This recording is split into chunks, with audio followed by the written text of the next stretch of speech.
Nature shows us an incredible range of greens. So what we're going to look at is the impact that 3 different yellows have on one blue, ultramarine blue, because you get a more naturalistic set of greens if you use ultramarine blue rather than phthalo blue. Cobalt blue would also work very beautifully for this. If you want to grey down your greens, I've already done a video on that one, and basically you add a little bit of red. If you want to get this beautiful yellow base to your green, then what you do is glaze yellow first, and that's where I'm going to start. Then I've just got some lovely mint because it's got this incredible variety of tones because the leaves are so textured. Let's squeeze out some ultramarine. It lives permanently here on my palette. Blue, and I've got lemon yellow. I've got cadmium yellow. There's lemon yellow, so here's pure yellow, and lemon yellow sits just to the right of the pure yellow. It's got a hint of blue in it. And then I've got a really warm yellow. It actually is quinacridone gold, and I do have it sitting on my palette, but it's a really browny yellow, so it's going to make much more earthier versions. What I'm going to start with is glazing down a layer down the bottom of each of the yellows. So we'll do warm, neutral and cool yellows down here. So the warm yellow is going to be quinacridone gold.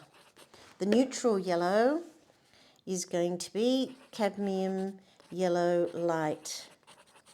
I'm writing on pencil on the square. It's a really great tip, by the way, because you can just paint over it and all your information is there. And the third yellow I'm going to do is lemon yellow, and it is a cool yellow. Lemon yellow. That way I'm going to then glaze on top of it with later on with ultramarine. So I'm telling myself with my notation there that later on when I look at the beautiful effects we're about to make, I'll know that I did one layer of a warm yellow, which is quinacridone gold, and then I painted ultramarine on the top, and that's the same for the cad yellow light and the lemon yellow. I hope that makes sense, and if it doesn't at the moment, don't worry, it will once we get painting. I put them there because it gives you quite a nice visual of how blue is not opposite yellow, not at all, but it is nearly opposite quinacridone gold because it's kind of an orangey one. So the opposite colour, the complement to blue is orange, and this quinacridone gold is verging on orange. Right, let's get rid of them. Nice big brush. An extra little insect visiting me. I'm just going to give that a little stir because I squeezed out the whole tube and there was a little bit of gum arabic separation. Okay, lay it down, a little more water will make it paint really freely. And the thicker it is, the darker your colour is, but the harder it is to paint. So I'm going to go straight over and put in a lovely glaze of lemon yellow. That way this can start to dry. The next yellow is cadmium yellow light. I accidentally went over into the next square there. Okay, insect, off you go. Okay, let's clean that one off and come in with some cad yellow. That was fresh yesterday, but I'm having to massage that fairly. Oh, you can see a dramatic difference, quite. You could technically say warmer, but I love the colour theory of Stephen Quiller, where he says there are yellows that are neither warm nor cool, and I know that a lot of people thoroughly believe that that's not the case, that you'd probably call that a warm yellow, and that's fine. It won't make any difference to what we're doing. That's just nomenclature, the names of different things. Okay, here's my Quin Gold. Look, it's very orangey. I'm going to add a touch more water to that one as well. And now I've got a glaze down here. Put a touch more water will just make it spread really quickly. So more water, you get lighter colour, but you'll also get the joy of painting quickly. Up here I'm going to do a dry mix, and in here I'm going to do a wet mix. So this would be the sort of mix you'd get on a page, page, and up here is just pure colour swatching for the sake of experimentation and what happens, that kind of thing. Here's my ultramarine. I don't need much ultramarine. Hopefully you can see when you're looking at this blue versus the yellow that this blue is darker. It's just innately darker than yellow, and pretty much every colour dominates yellow. So it's nice to, really nice to keep that bit of knowledge in mind as you're doing some lovely colour mixing. Okay, I'd love it if these are the same viscosity because they will hit each other and move. So over here we've got lemon yellow. I'm going to paint half, and here's ultramarine, and I'm going to paint half, and then I'm going to come over and just touch the yellow, just touch, and then finish off with the yellow brush because, as I said, it will dominate. Look at that, I've completely covered my lemon section. And that's what happens. So that is just barely mixed. Beautiful little range of greens in there. You can just still see the pure lemon that I used. You can barely see a bit of the pure blue that I used. And in here is a lovely mix of what lemon yellow and ultramarine looks like. And you can see that this is far more like this nasturtium leaf. Oh, it's not a nasturtium, it's a geranium, and it's got all these little pockets of yellow-green in it. And if you want that kind of look, go for lemon green with a blue. Definitely ultramarine will work nicely, but if you want that lemon look, you've got to go for that lemon yellow. There's no absolute rules in all of this. There's just working stuff out, and I cannot recommend enough that you get a piece of paper out and you swatch in a range of ways. I'm going to do my favourite thing down here. Grab a water brush loaded with water, put on some quick water. It's actually not clean, but I don't care. All right, let's mix on the page. So often I would paint in this way, put down some yellow and then put the green, put the blue on top. I love making the colours mix themselves. Little bit of gravity there, just to push the colour around. Little bit of gravity that way as well. You can see how wet it is because I'm moving it back and forwards. And I'm going to tip it that way. I'll just tip it dramatically that way. I'm standing it completely upright now. Look at this fabulous blue streaks as it touches into the gold, into the lemon. Okay, I'm really happy with that little mix there. That is what watercolour can do. Okay, let's move to cad yellow light. Let's get a puddle back of cad yellow, and I want it to be nice and runny again. I could add a touch more water. It's a fabulous, there is a fabulous intensity to cad yellow. Okay, let's do half. Grab ultramarine and do half. I could do with some more paint. I know I'm making it darker, so I'll add a touch water. Hopefully take it back. Ultramarine, and then come over and hit the yellow. I don't want to take the blue any further than that. I'm trying to make it mix. The brush just loads up so quickly. I'm going to go all the way like I did on the one before. Then I'm getting that mixing where you are forcing the two colours together. You could, of course, mix on the palette. This is my favourite method, is to mix on the page. Water down. I've got lovely tape there so I can be fast as I want. And here's my cad yellow. And this is the way I like to paint. This is if I'm coming up with a green. If you can manage to get the colours to mix on the page, you will get beautiful watercolour effects. Can you see that drying and mixing there? Turn it this way. I really want it to do that beautiful thing where the colour tips down. And it's just those two colours, but I'm getting this beautiful range. quinacridone gold. Now the tone of quinacridone gold is quite light, but it's darker than the other yellows, so it has more of an interaction in terms of domination in the mixing of these two colours. Here's my green, here's my blue to make my green, I mean. And then bring this quin gold and hit the...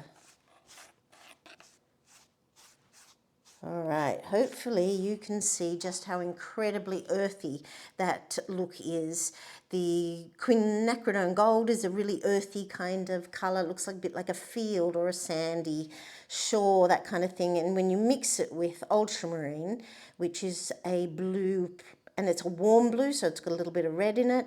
And so together you're mixing warm, and you're getting this kind of slightly muddy, very earthy looking, perhaps distant tree colour. It's not at all vibrant, but it is very earthy. I don't really like that particular mix, but there are times when you do want that kind of mix of a warm and a warm together. Let's do the wet in wet and play once more with the beauty of watercolour, which is to play with the wet in wet method. Okay, put down some quin gold. Now let's play with the blue on it. And I'm just going to let that mix again. Mix. I'm going to go upside down this time. Right upside down. Oh, I think I'm changing my mind about the colour combination of those two. Now, in order to put a glaze over another glaze, you need it to be bone dry. Otherwise, it's far more likely to mix, which wouldn't be a problem. It'll look a little bit more like that one. But there is the ability in watercolour to glaze a transparent colour on top of another transparent colour. And as you build transparent glazes, it is like absolutely nothing else. Now, the ultramarine blue is not a particularly transparent blue. So when I glaze it, I'm going to have to dry it first, but when I glaze it, I'm going to go really, really watery, because then all watercolours are really transparent, but they are more transparent when they are really, really wet. Also, in order to glaze evenly, this smaller brush, this is a size 00, that smaller brush is not great for glazing. You want something bigger, so I'm going to do it in that one. I really have to change my water. These are lovely and dry. I'm going to put down a bit of tape because I want some of the original colour to remain. It makes your swatch visually fascinating, so you don't just have to rely then on what you've written down. Visually, you'll see immediately what you've created. So I'm just protecting the original colour there on the left, and then where I've written the name. I love a good visual, just to remind me. And then when I glance at it later on, I'll be like, oh, look, rather than having to read it. And we are visual learners. If you are here and interested in this, $50 says you're a visual learner.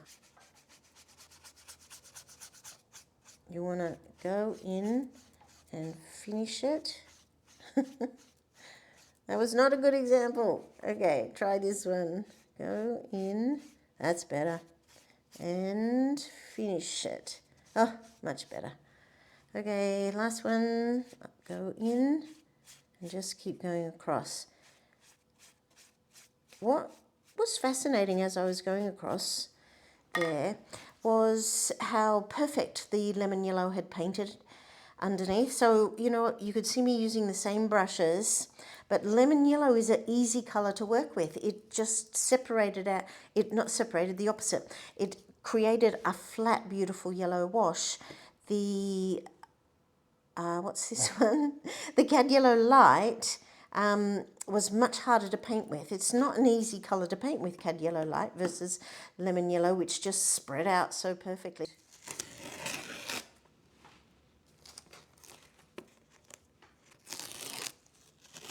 So that's glazing down the bottom, completely different to all the others. I can take this tape off now. There's nothing written on my tape that I need to transfer over.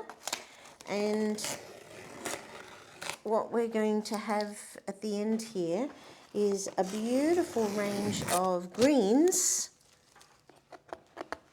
Beautiful. With just 4 colours. So we had the 3 different types of yellow, and don't they really stand out because of the glazing of that little bit of blue, and completely different as you move from this green to that. The lemon yellow, the green that the lemon yellow makes is completely different to the other 2. There's a little bit of a similarity about those, which would probably go with the theory that cad yellow light is a warm colour. So this is an excerpt from The Secret Lives of Colour by Cassia St. Clair. It is the most superb book. Green. There is a Buddhist fable about the colour green. In the tale, a deity appears to a small boy in a dream one night and tells him that to obtain everything he could ever desire, all he needs to do is close his eyes and not picture sea green. The story has 2 possible endings. In one, the boy eventually succeeds and finds enlightenment. In the other, he is so consumed by his continued failure that life and sanity gradually slip away. Today, green tends to conjure up comforting images of countryside and environmentally friendly politics, despite its association with envy. It is generally seen as a peaceful colour and is often associated with luxury and style. A glaucous shade was the darling of the Art Deco movement.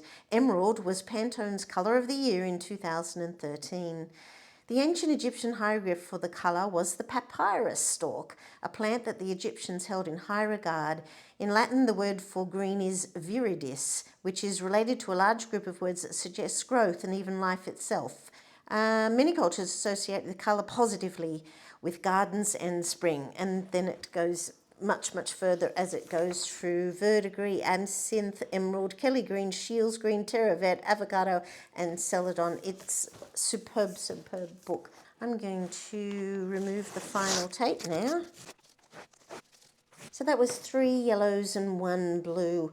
If you enjoyed this video and you'd like to see another colour being from these 3 yellows and just 1 blue, you can create this beautiful range of green. And we have only just scratched the surface because I've only chosen 3 yellows and 1 blue.